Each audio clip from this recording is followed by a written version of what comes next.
The email notification lit up my secondary monitor at exactly 3:45 in the afternoon on a rainy Tuesday. The subject line read, "Immediate termination effective today." My hands did not shake when I clicked it, though in hindsight, they probably should have. 12 years of my life, of late nights, skipped dinners, and missed school plays, were reduced to 4 cold paragraphs of corporate jargon and a severance package that would barely cover 3 months of daycare for Toby and Mia. But here is what Bradley Croft did not know when he clicked send on that email. Every major system, every critical database cluster, and every automated integration process that kept the entire Northeast Regional Banking Division running was mine. I had built it all from scratch, coded it late at night after putting the kids to bed, and documented it in folders that existed only on my personal secure drives. And in exactly 72 hours, the board of directors would realize they had just fired the only person who understood how any of it worked. My name is Owen Bennett, and I was the senior systems architect at Summit Systems Group for over a decade. Was is the past tense, because apparently loyalty does not mean much when someone younger and cheaper comes along. The office had that stale coffee and recycled air smell that I had grown used to over the years. My desk sat in the corner of the 3rd floor, surrounded by whiteboards covered in my handwriting. There were flowcharts, system diagrams, integration maps, things that looked like absolute chaos to anyone else, but made perfect sense to me. Chloe called right as I was staring at the termination email. She was running late as usual with the kids. My voice came out steadier than I expected when I answered. I asked her to pick up Toby from soccer practice, explaining that I had to handle some unexpected work stuff, and would explain everything when I got home. I hung up before she could ask more questions. The truth was, I did not know if everything was going to be okay. I had built my entire career at this company, starting as a junior developer right out of college and working my way up through sheer determination. I had missed birthday parties, anniversary dinners, and family weekend trips, all because I believed in what we were building. Bradley Croft had been the regional manager for 3 years. He came in with big promises about modernization and efficiency. But what he really meant was cutting costs and taking credit for other people's work. The termination email mentioned restructuring and shifting business priorities. What it left out was Natalie Page, the recent hire who had been shadowing me for the past 9 months. She was smart, but credentials do not build systems that process millions of dollars in financial transactions daily. 2 months ago, Bradley had asked me to document everything under the guise of cross-training, and I now realized he had been planning my replacement all along. My phone buzzed again. This time, it was my close friend, Audrey, who had heard about my termination. She called immediately asking what I was going to do. With 2 kids, a mortgage, and car payments I did not know yet. Chloe's income from teaching covered the basic groceries, but my salary paid for everything else. I told Audrey I had to go because security was waiting to escort me out of the building. She was shocked, but it was standard protocol for IT terminations, and I had until the end of the business day to clear my desk. I hung up and pulled up my file directories. There were hundreds of folders containing custom scripts and integration protocols that existed nowhere else. The laptop would stay, but the backup drives were mine, purchased with my own money and encrypted with passwords only I knew. My fingers moved across the keyboard. Delete, delete, delete. I did not delete the company files, those could stay. But I deleted my personal notes, context, and troubleshooting guides. The official diagrams in company repositories were technically accurate, but missing crucial details. The complete versions with all my notes and insights lived on my personal drives, and those were coming home with me. Natalie Page stood at my cubicle entrance, looking uncomfortable. "I just heard," she said. "I am so sorry, I had no idea." I looked at Natalie, wondering if she was telling the truth or if she knew exactly what was happening and chose to believe the convenient lie because it benefited her career. I wished her good luck and turned back to my screen. By 6:15 in the afternoon, my desk was clear. My personal photos of Toby and Mia were packed away, along with the coffee mug Chloe had given me for our anniversary that read, "I turned coffee into code." Bradley Croft appeared with a security guard. He looked impatient. "If you are ready, Owen," he said. I stood up, holding my box. Born ready, Bradley. We walked to the elevator in silence. Bradley kept checking his phone. The elevator ride down felt longer than it should have. 3 years ago, I had been in the same elevator with Bradley after a successful product launch. He had told me I was invaluable. Funny how things change. In the parking lot, Bradley tried to soften the blow. "It is just business, Owen," he said. "Your severance package is generous, and Natalie has your documentation. The transition should be smooth." That almost made me laugh. I told him I was sure it would be fine, climbed into my car, and drove away. The drive home took 55 minutes through heavy rush-hour traffic, giving me plenty of time to figure out how to tell Chloe that our financial stability had just evaporated. The windshield wipers swept rhythmically against the glass, matching the racing thoughts in my head. 12 years of dedication had ended with a brief email. When I pulled up, Toby was in the yard kicking his soccer ball, and Mia was on the porch with Chloe. I scooped Toby up, breathing in the smell of grass and sweat, and tried to smile. Chloe took one look at my face and knew. Once the kids were asleep, we sat on the couch with a bottle of wine. I explained the entire situation to my wife. To her credit, Chloe did not panic. She just listened, processing the details of the restructuring and the severance. She asked about my projects and the systems I had built. I pulled out my personal laptop and showed her the files. I explained that I had deleted my personal notes and troubleshooting guides, but more importantly, I explained the legal situation. Over the years, I had developed a proprietary database integration framework entirely on my own time, using my own computer, long before I even suggested integrating it into Summit Systems Group. I had never signed an intellectual property assignment agreement with the company. My contract had a simple clause granting them a non-exclusive license to use my custom software libraries while I was employed by them. Chloe, who had spent years working in corporate compliance, immediately saw the opening. "If you never assign the intellectual property," she said, "then they do not own the core code of the integration framework. They only had a license to use it because of your employment. Now that you are terminated, that license is effectively revoked. Any continued use of your proprietary libraries in their active systems constitutes copyright infringement." She was absolutely right. Under the United States Copyright Act of 1976, specifically Section 201, the author of a work retains ownership unless they explicitly assign it in writing. And under Section 501 of Title 17 of the United States Code, using copyrighted software without a valid license and constitute willful copyright infringement. The statutory damages for willful infringement could go up to $150,000 per violation, and they were running my framework across their entire Northeast network every single second. I smiled, feeling a weight lift from my shoulders. I was not going to sabotage their systems, but I was absolutely going to enforce my legal rights. I spent the rest of the night drafting a formal letter with Chloe, revoking their license to run my proprietary database integration framework, effective 72 hours from the receipt of the notice. We sent the letter via certified mail and email to the legal department first thing Wednesday morning. Wednesday passed in a quiet blur. I updated my resume, reached out to a few former colleagues, and tried to enjoy the unusual quiet of the house. Toby was thrilled to have me home to help him with his reading, and Mia insisted on showing me every single one of her 22 stuffed animals. But the calm did not last. On Thursday morning at 7:15, my phone rang. The screen displayed an unknown number. I answered, and a voice introduced himself as Preston Vance from the executive board. I sat up straighter. Preston Vance was 3 levels above Bradley Croft, a senior executive who only appeared in quarterly shareholder meetings.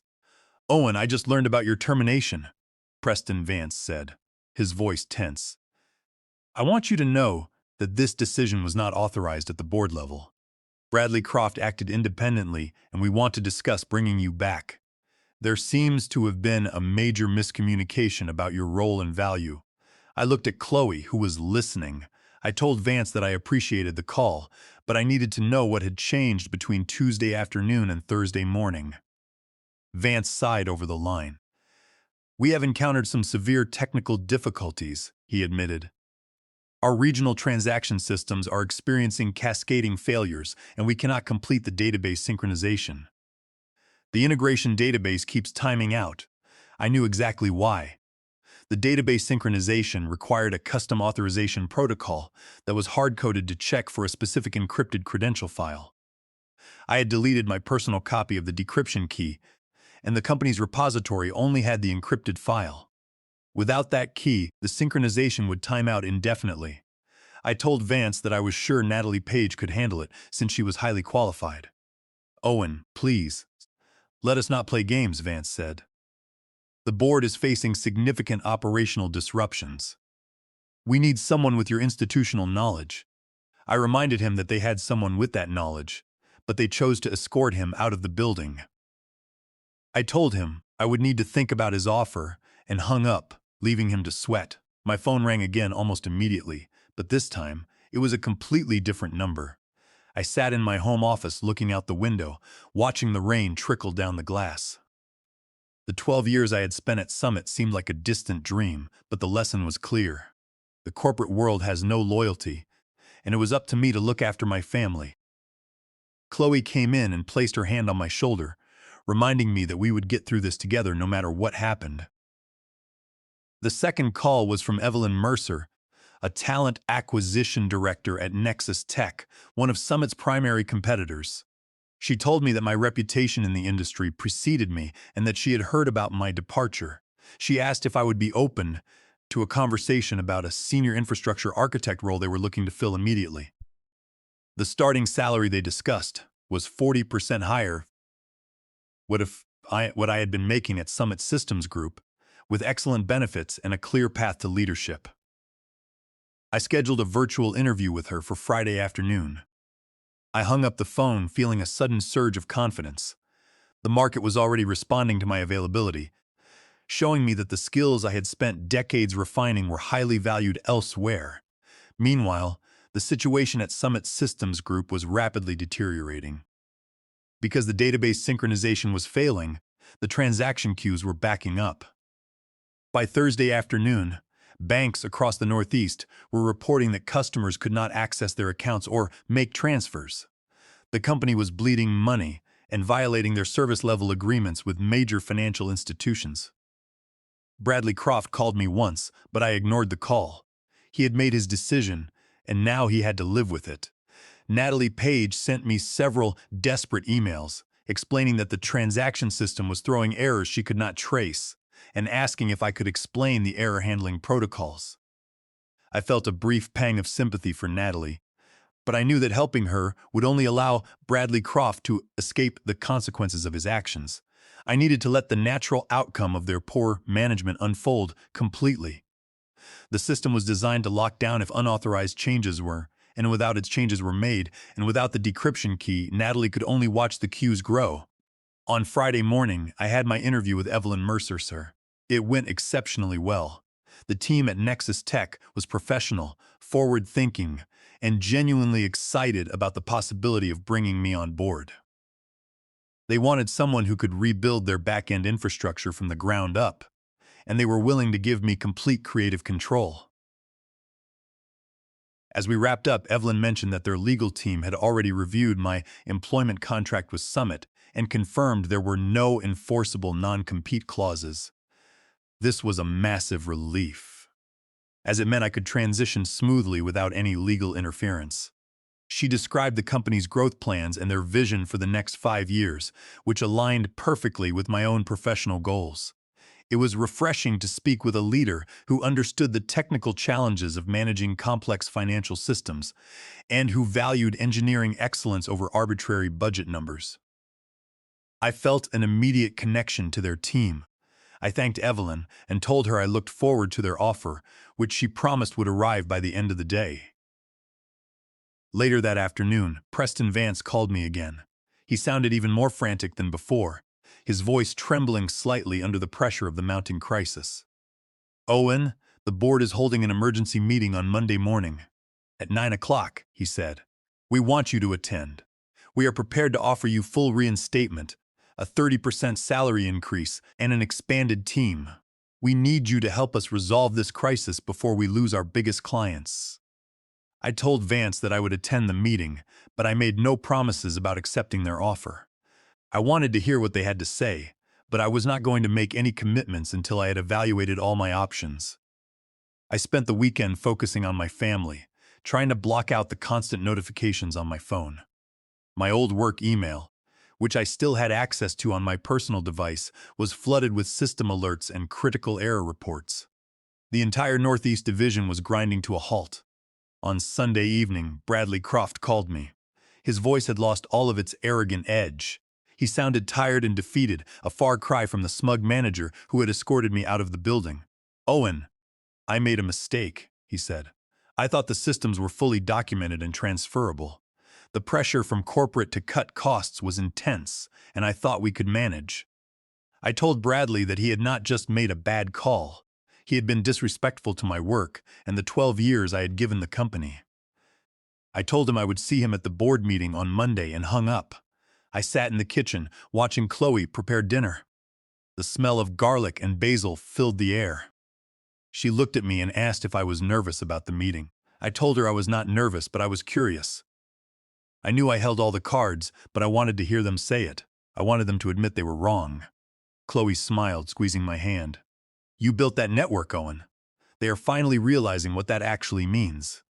Toby ran into the kitchen, holding a drawing of a computer. "Look, Daddy, I drew you at work," he said. I laughed, hugging him. It was a simple stick figure, but it reminded me of what actually mattered. I was not going to let a toxic corporate system steal my peace of mind ever again. I was going to show up on Monday, present my terms, and make my decision based on what was best for my family, not out of loyalty to a company that had discarded me in a heartbeat. Then Monday morning arrived, and I dressed in my best Navy suit. I wanted to look like the professional they should have valued from the start. When I arrived at the Summit Systems Group headquarters, I had to sign in as a visitor and wear a temporary badge. It was a strange feeling, walking through the hallways where I had spent 12 years, now treated as an outsider. Preston Vance met me outside the boardroom, looking exhausted. He thanked me for coming and led me inside. The boardroom was filled with 6 members of the executive board, including Preston Vance and Clara Sheffield. Bradley Croft was sitting in a chair against the wall, looking pale and nervous. He did not make eye contact with me. I sat at the table and folded my hands. Preston Vance wasted no time. "Owen, your termination was a massive mistake," he began.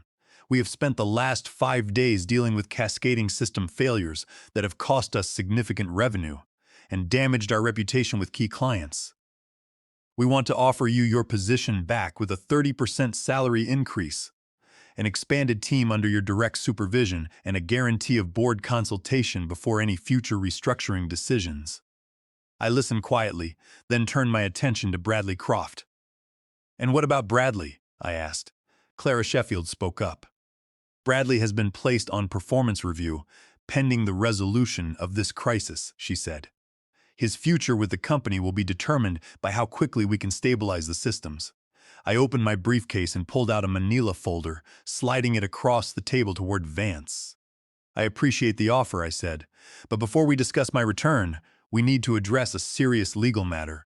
That folder contains a formal notice of copyright revocation and a cease and desist demand." Vance frowned, opening the folder. "What is this?" he asked. I explained the situation clearly. The core integration framework that runs your entire regional network was developed by me entirely on my own time, using my own computer, before it was ever implemented at Summit. Under Section 201 of Title 17 of the United States Code, I am the sole owner of the copyright.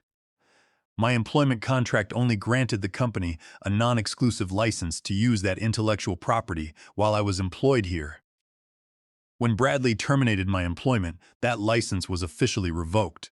Under Section 501 of Title 17, your continued operation of those integration libraries constitutes willful copyright infringement. The room fell dead silent.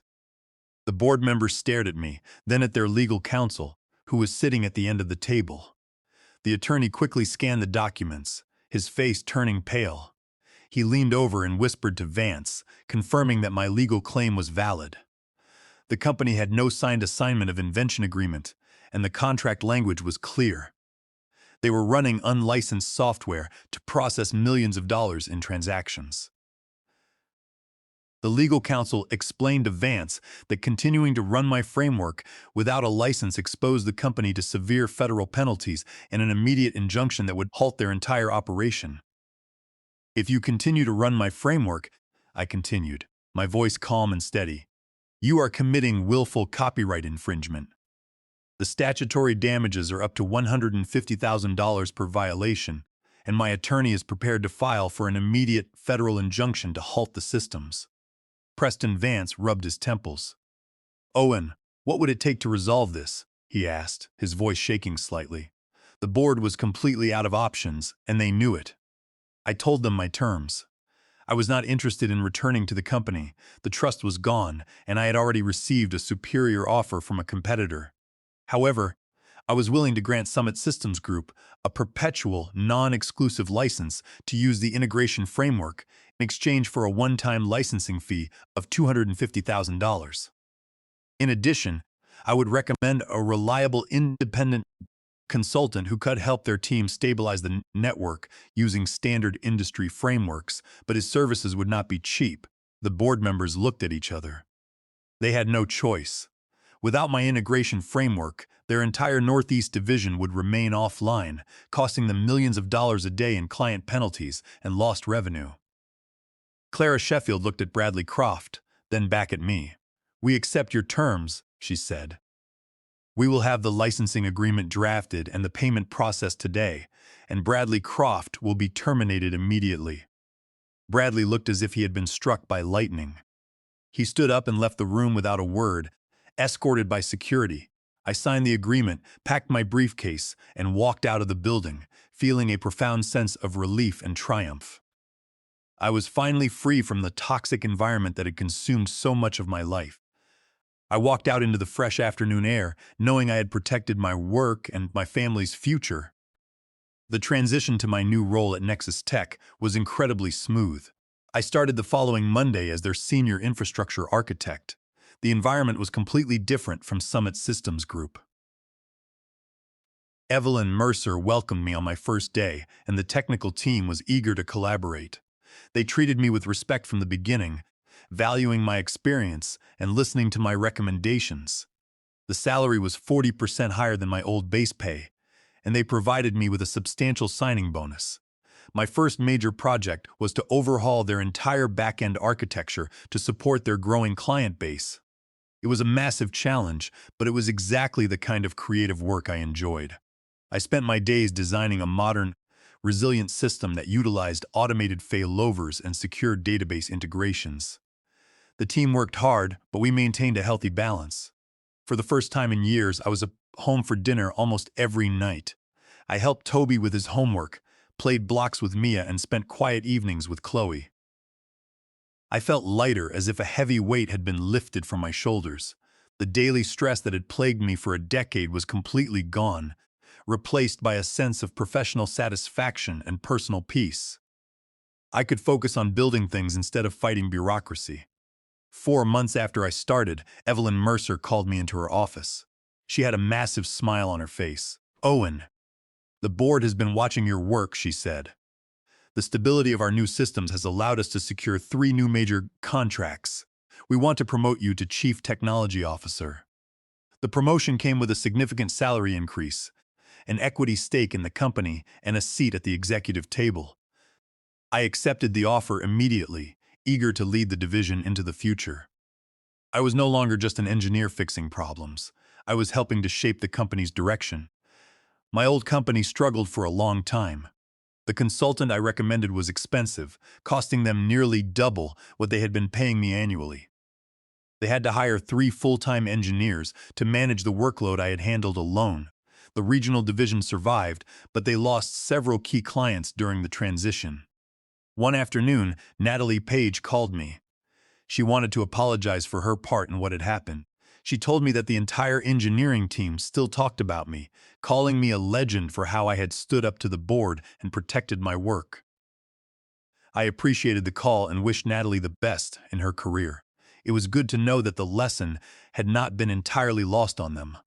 1 year after I joined Nexus Techs, we received an acquisition offer from a major global technology corporation. The deal was finalized 3 months later, and my equity stake was worth a life-changing amount of money. Chloe and I were able to fully fund the kids' college accounts, pay off our mortgage, and take a long, relaxing vacation to Hawaii. Sitting on the beach, watching Toby and Mia play in the sand, I realized that getting fired was the best thing that could have happened to me. It had forced me to see my own value and stop accepting less than I deserved. It was a reminder that sometimes, what seems like a disaster is actually an opportunity. Sometimes the hardest part of a career is knowing when to walk away. I had stayed at Summit Systems Group for 12 years, believing that loyalty and hard work would be rewarded. But the corporate world does not work that way. They will replace you with someone cheaper the moment it suits their budget. It is up to you to protect your work, know your worth, and have the courage to stand your ground. My story had a happy ending, not because of luck, but because I refused to let them undervalue me. I built something great, I protected it, and when the time came, I used it to secure my own future. And that is the real victory. I knew I would never let another company take my dedication for granted, and I was excited for the chapters yet to come.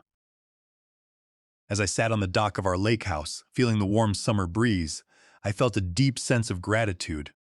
The journey had been stressful, but it had led to a place of security and joy that I could never have imagined at my old desk. I knew that my family was secure, my work was appreciated, and my future was entirely in my own hands. That was all I had ever wanted. In my new role as Chief Technology Officer, I made sure that every single engineer on my team knew their rights and was compensated fairly for their contributions. I implemented policies that prevented knowledge siloing while ensuring that creative innovation was always respected and rewarded. It was my way of changing the industry, one step at a time.